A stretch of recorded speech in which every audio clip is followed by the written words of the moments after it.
Welcome back. Online botany ക്ലാസ്സിലെ മറ്റൊരു വീഡിയോയിലേക്ക് എല്ലാവർക്കും സ്വാഗതം.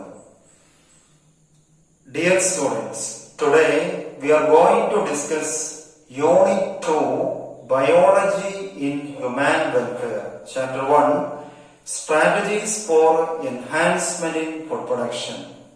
ഇതൊരു ജനറൽ ടോപ്പിക് ആണ്. അതില് ഫുഡ് പ്രൊഡക്ഷന്റെ വ്യത്യസ്തമായുള്ള സ്ട്രാറ്റജീസ് ആണ് നമ്മൾ ഡിസ്കസ് ചെയ്യുന്നത്. We know human population is increasing day by day in the world. So automatically need or requirement of food is very very high. But unfortunately rate of gross production is gradually decreasing, especially in developing nations including India. We know India is an agricultural country. Majority of the people's world depends on agriculture. Population become increasing day by day, but the rate of production become gradually decrease because we have no better management practices in the field of agriculture, and also peoples are not interested in agriculture, especially young peoples or young generation are not interested in agriculture. നമുക്കറിയാം, കേരളം ഒരു consumer സംസ്ഥാനമാണ്. എല്ലാ സാധനങ്ങളും, പ്രത്യേകിച്ച് പച്ചക്കറികൾ മുഴുവനായിട്ട് നമ്മൾ മറ്റ് സംസ്ഥാനങ്ങളിൽ നിന്ന് വാങ്ങുകയാണ്. ഒരു രീതിയിലുള്ള കൃഷി അഗ്രികൾച്ചറിൽ നമ്മൾ പ്രൊമോട്ട് ചെയ്യുന്നില്ല. അപ്പൊ അതുകൊണ്ട് തന്നെ ഇവിടെ കൃഷിയെക്കുറിച്ചും കൃഷിയുടെ പ്രാധാന്യത്തെക്കുറിച്ചും അഗ്രികൾച്ചറിന്റെ ഇമ്പോർട്ടൻസിനെ കുറിച്ചും ആൻഡ് അഗ്രികൾച്ചറിന്റെ വ്യത്യസ്ത മെത്തേഡ്സുകളായിട്ടുള്ള ഫീൽഡുകളായിട്ടുള്ള dairy production, poultry production, bee keeping, fisheries, ഇവയുടെ എംപ്ലോയ്മെന്റ് സാധ്യതകൾ, അതിന്റെ ഒരു ഉത്ബോധനം എന്ന നിലക്കാണ് ഹയർ സെക്കൻഡറി മേഖലയിലെ ബോട്ടണിയിൽ ഇത്തരത്തിലൊരു ചാപ്റ്റർ നമ്മൾ മുന്നോട്ട് വെക്കുന്നത്. അഗ്രികൾച്ചറിന്റെ ഇമ്പോർട്ടൻസ്, എസ്പെഷ്യലി കൃഷിയുടെ പ്രാധാന്യം, അതിന്റെ ഇമ്പോർട്ടൻസ്, റീസെന്റ് വേൾഡിലെ അഗ്രികൾച്ചറിന്റെ ഇമ്പോർട്ടൻസ്, ഈ ഒരു പ്രധാനപ്പെട്ട ഒരു ഒബ്ജക്റ്റീവ് ആണ് ഈ ഒരു ചാപ്റ്ററിലൂടെ നമ്മൾ മുന്നോട്ട് വെക്കുന്നത്. ഞാൻ കൂടുതൽ വിശദീകരിക്കുന്നില്ല. നമുക്ക് ഈ ചാപ്റ്ററിന്റെ മെയിൻ ടോപ്പിക്സുകൾ നോക്കാം. Animal husbandry involves dairy farm, poultry farm management, then plant breeding, methods of plant breeding, single cell protein, tissue culture, somatic hybridization. Okay, first we will discuss the first topic of animal husbandry, dairy farm management. നോക്കാം. Dairy is the production of domestic or livestock or farm animals like cows, buffaloes, camels, goats, horses for their milk and milk products and also for their meat. So production of all these animals. The management of animals which provide milk and its products for human consumption is called dairy.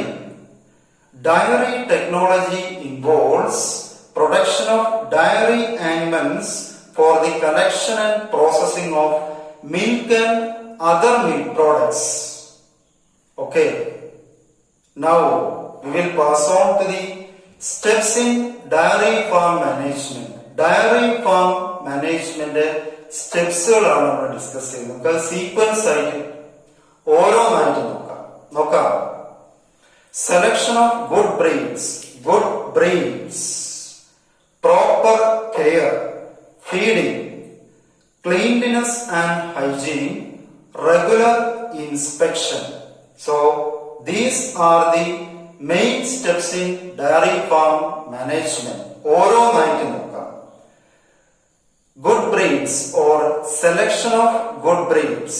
Breeds or animals become high yielding and disease resistant and are acclimatized to the climatic condition of an area. നമ്മൾ select ചെയ്യുന്ന animals നമ്മൾ ഉദ്ദേശിക്കുന്ന സ്ഥലത്തിന് അനുയോജ്യമായിട്ടുള്ള രീതിയിലുള്ള ആനിമൽസിനെയാണ് നമ്മൾ select ചെയ്യുന്നത്.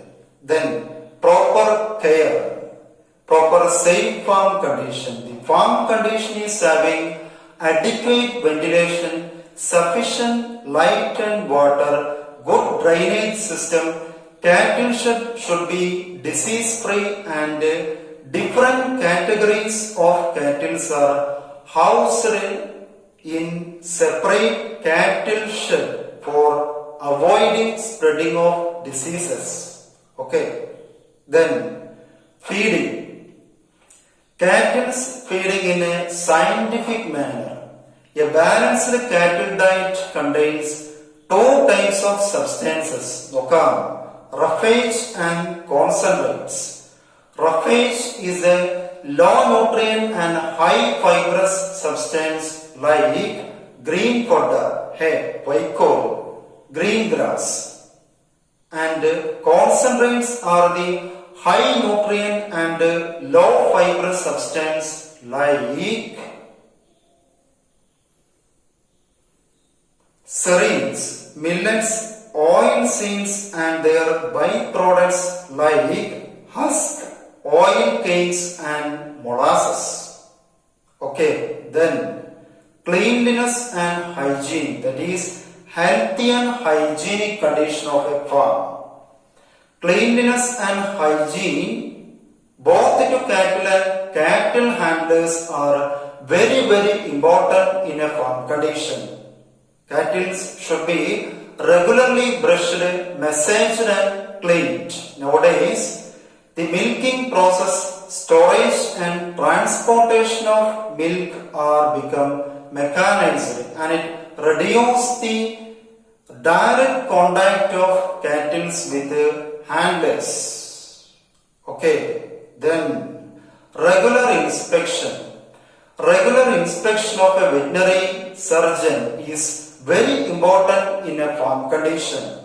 A farmer should maintain proper records of all the cattle of a farm, and it will reduce the chance of spreading of diseases, and also the farmer can separate the diseased animals from disease-free animals, and the diseased animals are housed separately and they provide better protection and care.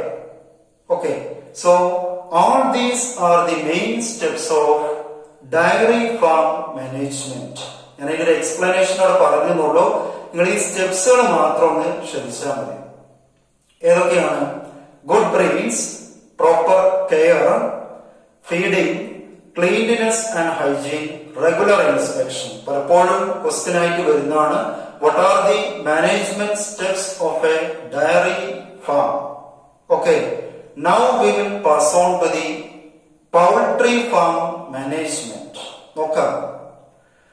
Poultry birds like chickens, ducks, turkeys and geese and their production for eggs and meat are poultry farm management. ഇവിടെ നമ്മൾ അതിന്റെ സ്റ്റെപ്സുകളാണ് നോക്കുന്നത്. അതൊന്ന് sequence ആയിട്ട് just നിങ്ങളൊന്ന് പഠിച്ചാൽ മതി. നോക്കാം. Steps in poultry farm management ഓരോന്നായി നോക്കാം. സീക്വൻസ് ആയിട്ട് ആ ഒരു മാനേജ്മെന്റ് സ്റ്റെപ്സുകൾ മാത്രം നിങ്ങൾ ഇവിടെ ശ്രദ്ധിച്ചാൽ മതി. എക്സ്പ്ലനേഷനിലേക്ക് നമ്മൾ പോകുന്നില്ല. നോക്കാം. Selection of suitable and disease free birds, then proper safe farm condition, proper feed and water, regular inspection of a then healthy and hygienic condition. ഈ 4 സ്റ്റെപ്സുകളാണ് ഇവിടെ പൗൾട്രി ഫാമിന്റെ മാനേജ്മെന്റ് സ്റ്റെപ്സുകളായിട്ട് നമ്മൾ പറയുന്നത്. ഏതൊക്കെയാണ്? Selection of disease free and suitable breeds, proper safe farm condition, proper feed and water and healthy and hygienic condition. Then now ഇതിനെ കുറച്ച് examples ഒന്ന് നോക്കാം. Examples for exotic breeds of dairy animals. നോക്കാം. ഒന്നാമത് brown Swiss from Switzerland, jersey from England, Ayrshire from Scotland. Dairy exotic breeds ആണ്. Then dairy exotic birds. Poultry birdsലുള്ള dairy typesകളാണ്. നോക്കാം, examples ശ്രദ്ധിക്കാം. White Leghorn, Plymouth Rock, New Hampshire, Australo, Rhode Island Red, Black Leghorn. So these are some of the examples for poultry exotic breeds. Okay, now we will pass on to the next topic, animal breeding. ഈ ഭാഗത്ത് ഏറ്റവും കൂടുതലായിട്ട് questions വരുന്ന ഒരു ഭാഗമാണ് animal breeding techniques. നോക്കാം, breeding of animals is called animal breeding and the main objectives are, നോക്കാം, to increase the yield of animals or production of animals, then to improve the desirable qualities of animals or increase the quality of animals, and then to increase the production of animals. Okay, so these are the main objectives of animal breeding. Now we will pass on to the methods of animal breeding. Nokam, natural and artificial methods. Natural methods is having inbreeding and outbreeding. Outbreeding is having outcrossing, crossbreeding and interspecific hybridization. Artificial method is of two types, artificial insemination and multiple ovulation embryo transfer. Okay, now ഇതിൽ ആദ്യത്തെയാണ് നമ്മൾ discuss ചെയ്യുന്നത്. നോക്കാം, natural methods ഉള്ള ആദ്യത്തെ method inbreeding. നോക്കാം, inbreeding is the mating of animals within the same breed and it is repeated for 4 to 6 generation. ഇവിടെ what is the term breed indicate? എന്താണ് breed term കൊണ്ട് ഉദ്ദേശിക്കുന്നത്? Breeds are the animals which are similar in characters like general appearance, size and configuration. ഒരേ രീതിയിലുള്ള ആനിമൽസിനാണ്. അപ്പൊ God's പറഞ്ഞാൽ ഒരു ബ്രീഡാണ്, sheep ഒരു ബ്രീഡാണ്, കൗസ് ഒരു ബ്രീഡാണ്. ഈ ആനിമൽസിൽ അവ അതിന്റെ ഷേപ്പ്, സൈസ്, കോൺഫിഗറേഷൻ ഇത്തരത്തില് സിമിലാരിറ്റി കാണിക്കുന്ന ഗ്രൂപ്പ് ഓഫ് ആനിമൽസിനാണ് നമ്മള് ബ്രീഡ്സ് എന്ന് പറഞ്ഞത്. Breeding of breeds is called breeding, animal breeding. Inbreeding means breeding or mating of similar individuals and it is repeated for 4 to 6 generation. നോക്കാം, steps in inbreeding. ആദ്യം സ്റ്റെപ്സുകൾ നോക്കാം. ഇവിടെ നമ്മൾ ചെയ്യുന്നത് ഒരു എക്സാമ്പിൾസിന്റെ അടിസ്ഥാനത്തിലാണ്. എക്സാമ്പിൾസ് നമുക്ക് നോക്കാം. ഒന്നാമത്തെ സ്റ്റെപ്പ് നോക്കാം. Superior male and superior female are selected. ഇവിടെ ഒരു എക്സാമ്പിൾ നോക്കാം. സുപ്പീരിയർ മെയിൽ ആയിട്ട് എലൈറ്റ് ബുൾ ആണ്. എലൈറ്റ് ബുൾ എന്ന് പറഞ്ഞാൽ വൈൽഡ് ബുൾ ആണ്. And it is having A quality good semen. Good semen is A quality. Superior female ഇത് നമ്മള് കൗ അല്ലെങ്കിൽ ബഫലോയുടെ ഫീമെയിൽ ആണ് സെലക്ട് ചെയ്യുന്നത്. മോർ ലാക്ടേഷൻ പെർ ക്വാളിറ്റി, അത്തരത്തിലുള്ള ഒരു സുപ്പീരിയർ ഫീമെയിൽ നമ്മൾ സെലക്ട് ചെയ്യുന്നു. Superior male and superior female are selected. രണ്ടാമത്തെ സ്റ്റെപ്പ് നോക്കാം. Selected sexes are allowed to mate naturally or they are artificially inseminated. അവയെ നാച്ചുറൽ മേറ്റിംഗിന് വിധേയമാക്കുന്നു അല്ലെങ്കിൽ ആർട്ടിഫിഷ്യലി ഇൻസെമിനേറ്റഡ് ആക്കുന്നു. And we can obtain the progenies. അതിൽ നിന്നുള്ള പ്രോജനീസിന് we can again selected the superior male and female. ആ പ്രോജനീസിൽ നിന്ന് superior മെയിലിനെയും superior ഫീമെയിലിനെയും നമ്മൾ isolate ചെയ്തെടുക്കുന്നു. And then they mated naturally or they are artificially inseminated and it is repeated for 4 to 6 generation and they become 6th generation or become a homozygous or pure line animal. ഒരു purity ഉള്ള homozygous ആയിട്ടുള്ള quality ആയിട്ടുള്ള ഒരു animal ആയിരിക്കും. Inbred ആയിരിക്കും and it is called inbreeding. Okay, നമുക്ക് വളരെ clear ആയിട്ട് നിങ്ങൾക്ക് ആ ഡയഗ്രാം ശ്രദ്ധിച്ചാൽ കാണാൻ പറ്റും. A light bull is crossed with cow or buffalo. F1 generation progeny കിട്ടുന്നു, അതിന് സുപ്പീരിയർ മെയിലിനെയും ഫീമെയിലിനെയും സെലക്ട് ചെയ്യുന്നു, അതിനെ വീണ്ടും മെയ്റ്റ് ചെയ്യുന്നു and it is repeated for 4 to 6 generation and it become a clearly inbred homozygous pure line animal. Okay, അപ്പൊ ഇത്തരത്തില് similar ഇൻഡിവിജ്വൽസിന്റെ mating പ്രോസസ്സിനാണ് ഇൻബ്രീഡിംഗ് എന്ന് പറയുന്നത്. നോക്കാം, advantages and disadvantages of inbreeding നോക്കാം. അഡ്വാൻറ്റേജസ് നോക്കാം. The main advantages of inbreeding.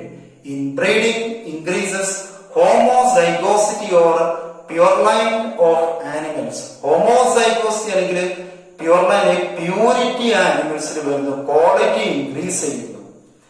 Then it helps in accumulation of superior genes and elimination of less desirable genes. Superior genes become accumulated and recessive genes become eliminated. Then it increases the productivity of animals. Production become increase. So these are the advantages. Then disadvantages നോക്കാം. ഒന്നാമത്തെ നോക്കാം, inbreeding increases the chance of expression of harmful recessive genes. That is, when continuous inbreeding occur, the harmful recessive genes become expressed. അവിടെ മെയിലിനോ ഫീമെയിലിനോ എന്തെങ്കിലും ഒരു negative receive ജീനിന്റെ disease ഉണ്ടെങ്കിൽ ആ recessive gene അവിടെ express ചെയ്ത് വരാം. Then continuous inbreeding leads to inbreeding depression. Inbreeding depression means continuous inbreeding leads to loss of fertility or loss of fertility due to continuous inbreeding is called inbreeding depression.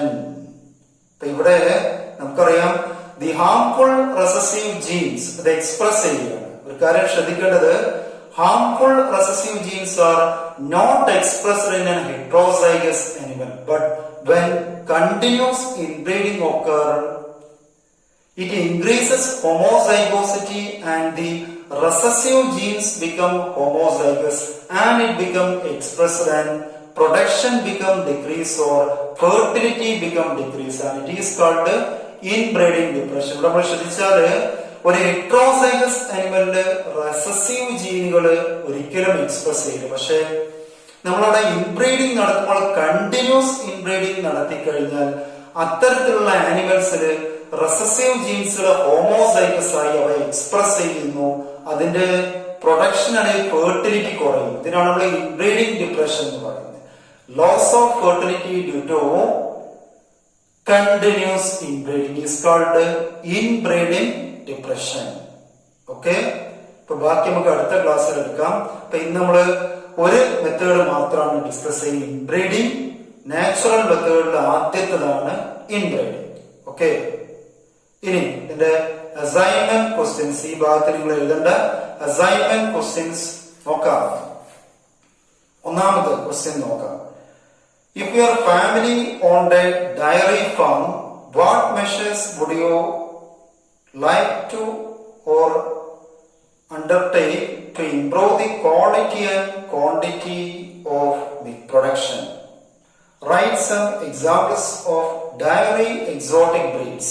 ഇപ്പൊ ഇവിടെ ഉദ്ദേശിക്കുന്നത് diary ഫാമിന്റെ management സ്റ്റെപ്പുകളാണ്. Management സ്റ്റെപ്പുകൾ മാത്രം നിങ്ങൾ എഴുതിയാൽ മതി. ഏതൊക്കെയാണ്? Good breeds, proper care, feeding, cleanliness and hygiene, regular inspection. അതേപോലെ അതിന്റെ എക്സാമ്പിൾസ് ഞാനിവിടെ പറഞ്ഞു, അതെടുത്ത് എഴുതാം.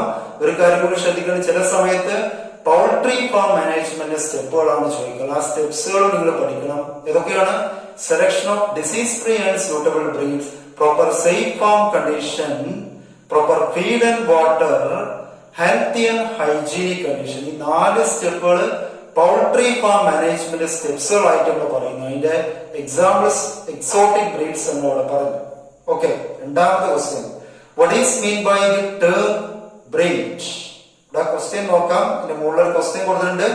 Breeding of animals is an important aspect of animal husbandry. നമുക്കറിയാം ആദ്യത്തെ question, what is mean by the term breed? Breed എന്ന് പറഞ്ഞാൽ are the group of animals which are similar in characters like general appearance, size and configuration. ഇതിനാണ് breed എന്ന് പറയുന്നത്, അല്ലെ?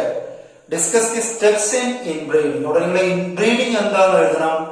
Mating of same animals within the same breed and it is repeated for 4 to 6 generation. The steps നമ്മൾ പറഞ്ഞു. Superior male and female are selected. Example എഴുതണം. Then selected sexes are mated in pairs naturally or they are artificially inseminated. Progenies obtained and from the progenies again superior male and female are selected and they are mated. And it is repeated for 4 to 6 generation and it become homozygous or pure line animals. Now the steps എഴുതണ്ടേ. Then write the advantages and disadvantages of inbreeding. അപ്പോൾ നമ്മൾ പറഞ്ഞു കഴിഞ്ഞു. അപ്പൊ ഇത്രയാണ് ഇന്നത്തെ class നമ്മൾ എടുക്കാൻ ഉദ്ദേശിക്കുന്നത്. അസൈൻമെന്റ് എഴുതണം, നോട്ട്സ് എഴുതണം. അതോടൊപ്പം തന്നെ നമ്മൾ സിന്റെ ടെസ്റ്റ് നടത്തി. ആ സി ടെസ്റ്റ് നമ്മളൊരു ക്വസ്റ്റ്യൻ ചോദിച്ചു, ഡിഫറൻഷിയേറ്റ് ബിറ്റ്വീൻ എപ്പികോട്ടൈൽ ആൻഡ് ഹൈപ്പോകോട്ടൈൽ. ആ ഭാഗം എടുത്ത ഭാഗത്ത് നമ്മൾ അതിന്റെ എക്സ്പ്ലനേഷനോടെ പറഞ്ഞതാണ്. എപ്പികോട്ടൈൽ എന്ന് പറഞ്ഞാല് part of the embryonal axis just above എന്നാണ്, ബിലോ അല്ല. Just above the point of attachment of cotyledon or above the cotyledon or part between plumule and cotyledon എന്നാണ്. ഹൈപ്പോകോട്ടൈൽ എന്ന് പറഞ്ഞാല് part of the embryonal axis, same sentence ആണ്, just below ആണ്. Below, maripoldeni, just below the point of attachment of cotyledon or below the cotyledon or part between radicle and cotyledon. അപ്പൊ ഇത് ഞാൻ പറഞ്ഞിരുന്നു, പക്ഷെ അവിടെ ടൈപ്പ് ചെയ്തത് മാറിയിട്ടുണ്ട്. അത് കണ്ട് പല ആൾക്കാരും പഠിച്ച രീതിയിൽ എഴുതിയിട്ടുണ്ട്. അവർക്ക് തെറ്റിയിട്ടുണ്ട്, പക്ഷെ എന്നാലും അവർക്ക് ആ മാർക്ക് ഞാൻ ആഡ് ചെയ്യുന്നതാണ്. അപ്പൊ ഇനി നിങ്ങൾ ശ്രദ്ധിക്കുക, മാറിപ്പോയത് എപ്പികോട്ടൈൽ അബോവ് ദി കോട്ടിലഡൻ ആണ്, hypocotyl below the cotyledon. Epicotyl part between plumule and radicle ആണ്, ഹൈപ്പോകോട്ടൈൽ പ്ലമ്യൂൾ ആൻഡ് കോട്ടിലഡൻ ആണ്, ഹൈപ്പോകോട്ടൈൽ റാഡിക്കിൾ ആൻഡ് കോട്ടിലഡൻ ആണ്. അത് മാറിപ്പോയത്. ഓക്കെ, ബാക്കി ഭാഗം നമുക്ക് അടുത്ത ക്ലാസ്സിൽ നോക്കാം. Thanks for watching. Thank you.